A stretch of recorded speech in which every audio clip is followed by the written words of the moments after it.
こんばんは。いらっしゃいませ.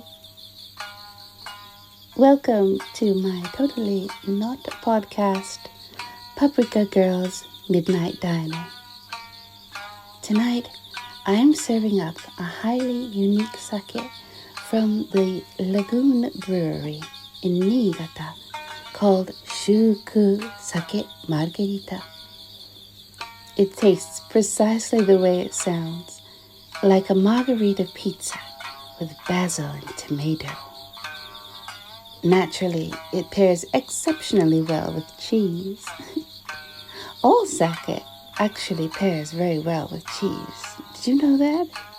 You may think of cheese or margarita pizzas as being definitively Western, as opposed to a flavor of washoku, the soy sauce, mirin, and koji flavors that define Japanese food.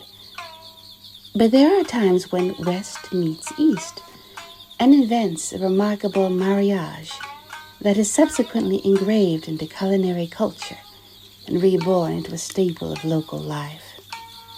For example, okura toast, the Nagoya invention of rich anko bean paste and butter on a thick slice of crispy toast with your coffee.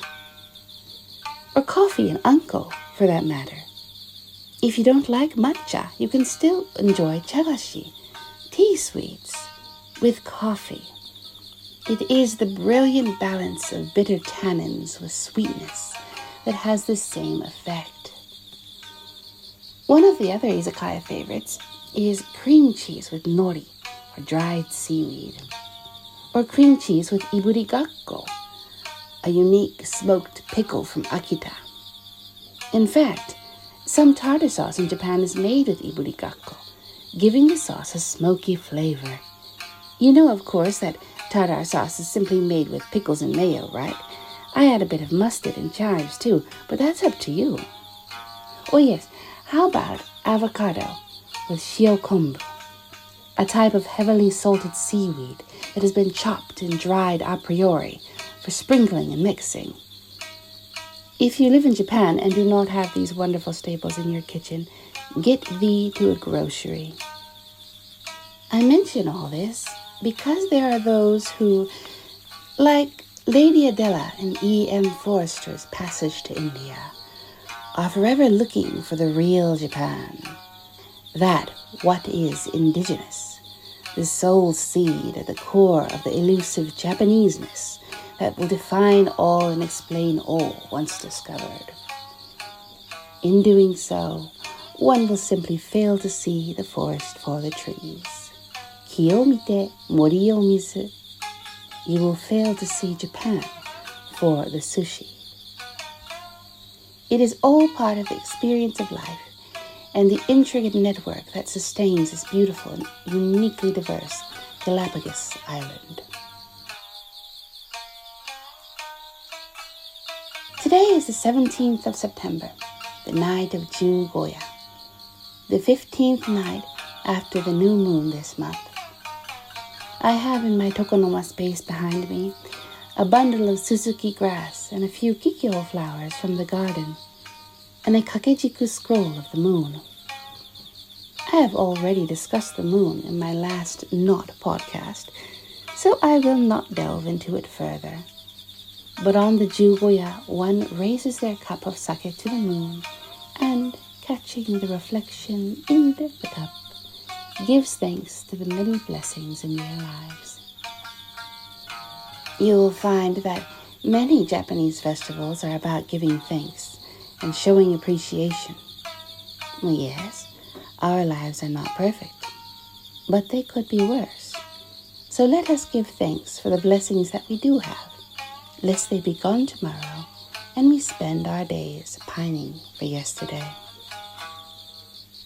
We are still in the season of Hakuro, the white mist, and now entering the micro-season of Tsubamesaru, the swallow leaves. This entire season is defined in literature and haiku, flattering the departure of birds and ducks headed south.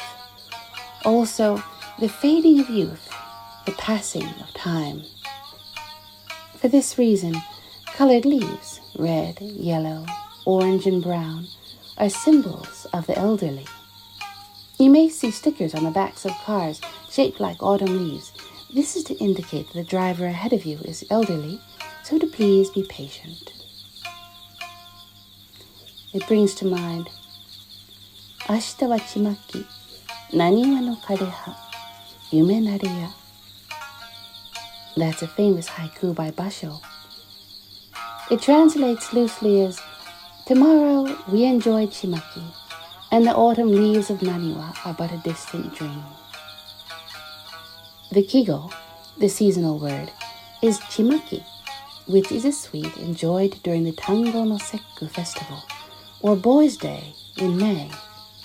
Naniwa, or Namba, is an area near Osaka, which is where he was during the 1600s while writing this haiku.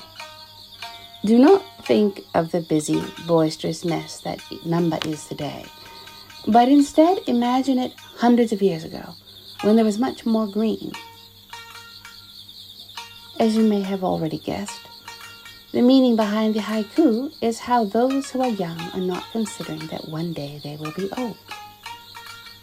Like many haiku by Basho, the concept is the passage of time and how we as humans age. Much of Japanese culture traditionally centers around impermanence and aging, like the famous word wabi-sabi, which is essentially beautiful rest, and how increasing imperfection brought on by time only serves to deepen the beauty of any given concept or item.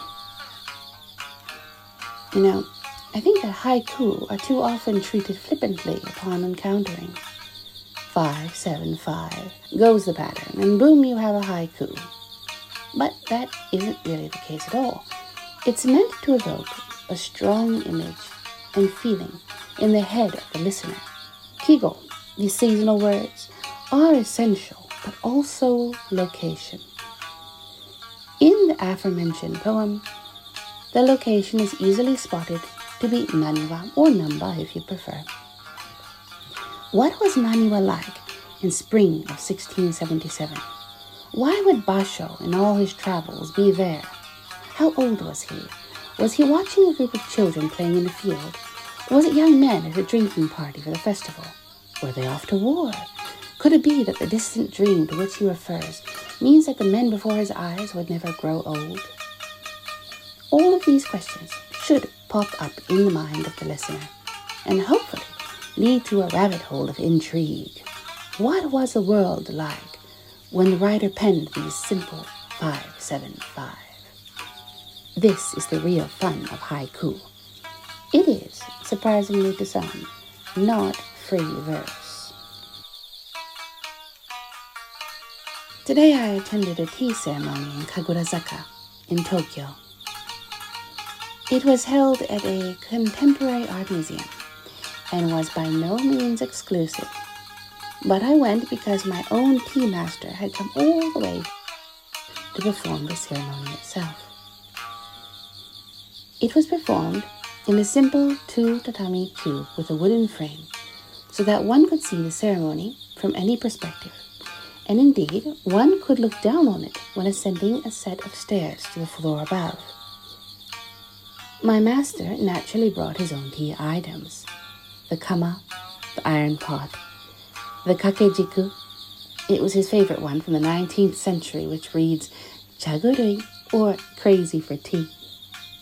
And among the other implements was one of his favorite casual rakujawan, commissioned by 19th century tea master Masuda Dono. The chawan is named Iwaho, which is a large tall stone. It is named from a certain anonymous poem from the Manyon Shu. Kami sabitte, iwa ni orifuru matsukane no, kimi ga kokoro zo, wasure kanetu mo. A loose translation would be, I will never forget your heart, as solid as a pine root growing in a mossy boulder. Now, here is something wonderful about living in Japan that you can apply to your own life wherever you are. I am sipping sake from a champagne glass on my engawa. It happens to be a glass made in Saga Prefecture in Japan. The sake, as I have mentioned before, was made in Niigata. Sake can be imbibed in any glass you like, but by putting it in a champagne glass, it makes the sake feel just that more special. Well, let's suppose you are in Indiana, snacking on potato chips. Instead of eating them from the bag with your fingers, suppose you only take a few, perhaps 10, and put them in a crystal bowl owned by your grandmother. You could then eat them one by one with chopsticks, savoring each, while noting that they were produced by the capable hands of someone in Casa Grande, Arizona. You could feel special about eating them because despite your diet, you are taking a moment to enjoy luxuries in life, reciting Una vez al año no hace daño, and pondering the origin of the crystal dish and what history it may have seen since its manufacture, and whether the Libby Glass Company, from which it probably came in Toledo, Ohio, knew that it would last 100 years and eventually be used to serve potato chips. Do you think that's overkill? It is what defines a tea ceremony. That which tourists pay for and clamor over is simply a representation of the simple act of drinking a bit of tea and having a sweet. The grandiose names of the tea implements are indeed part of history and not arbitrary. But you could also do the same with that with which you are surrounded. The tea bowl Iwaho, commissioned by Masuda Dono, was made in the same era as grandmother's Libby Glass Company crystal plate. Why not treat it with the same respect? Even if it is not others which regard your dish as special, you yourself, your friends and family treating it as something special will make it such.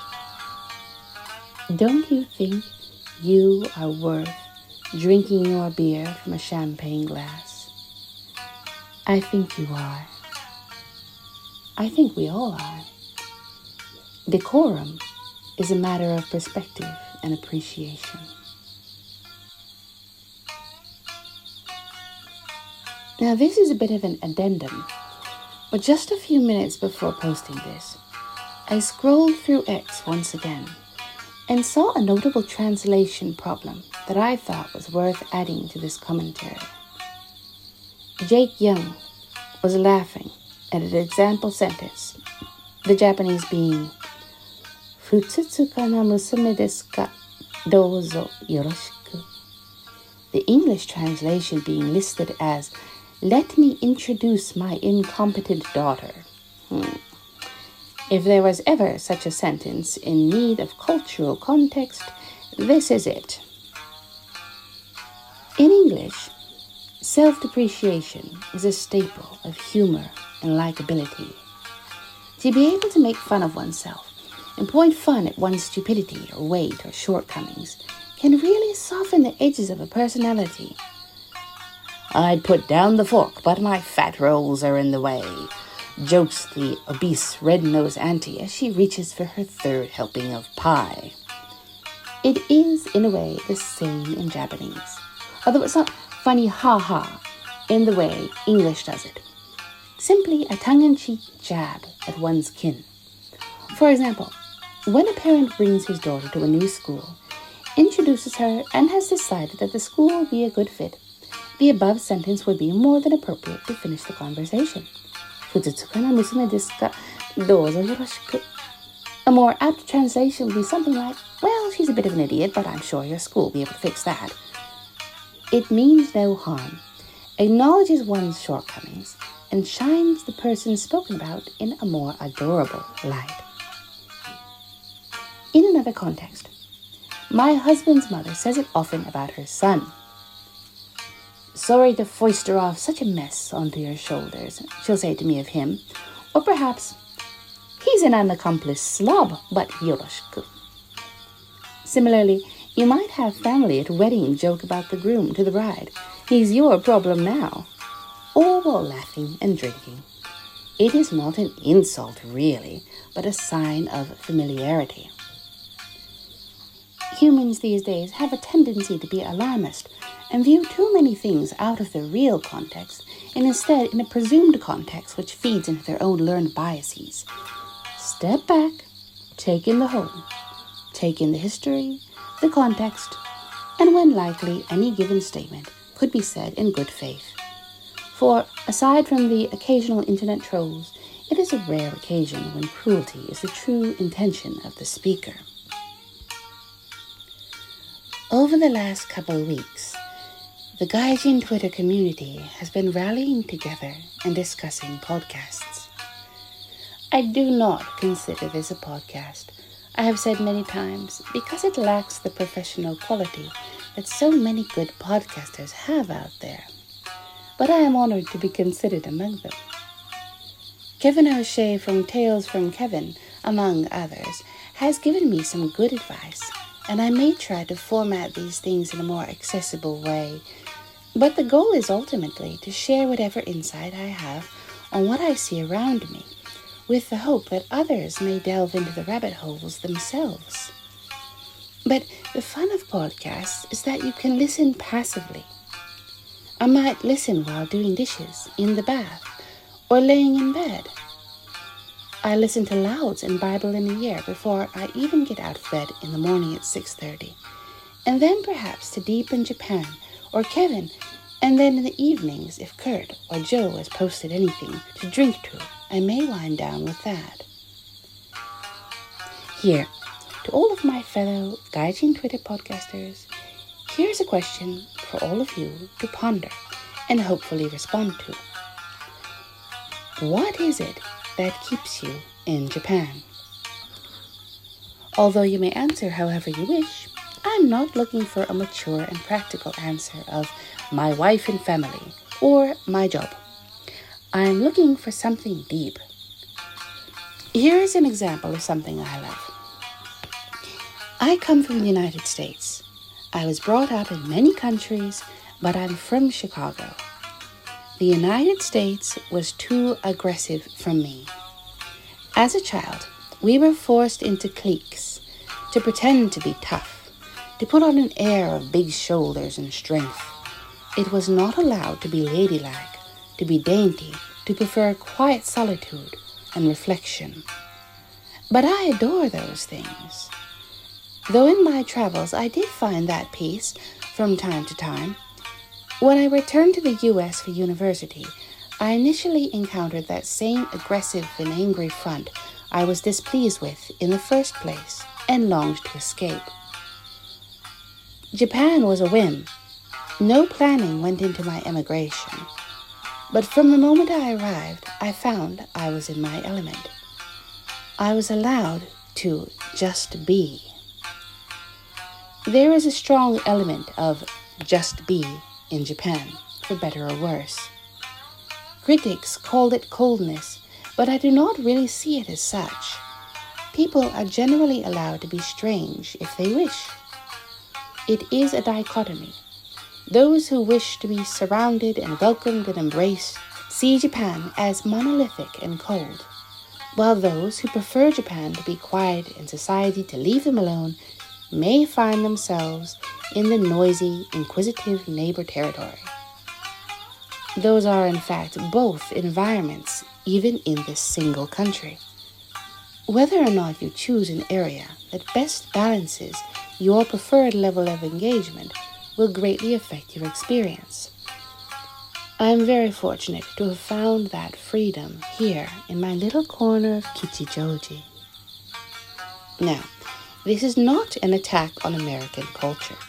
It is simply an acknowledgement that I am not attuned to life in certain environments and the recognition that I have found my circle of safety and peace in another culture instead.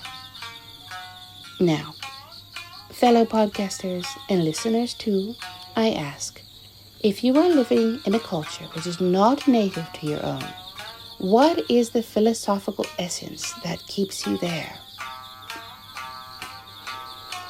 Alright, this has gone on long enough.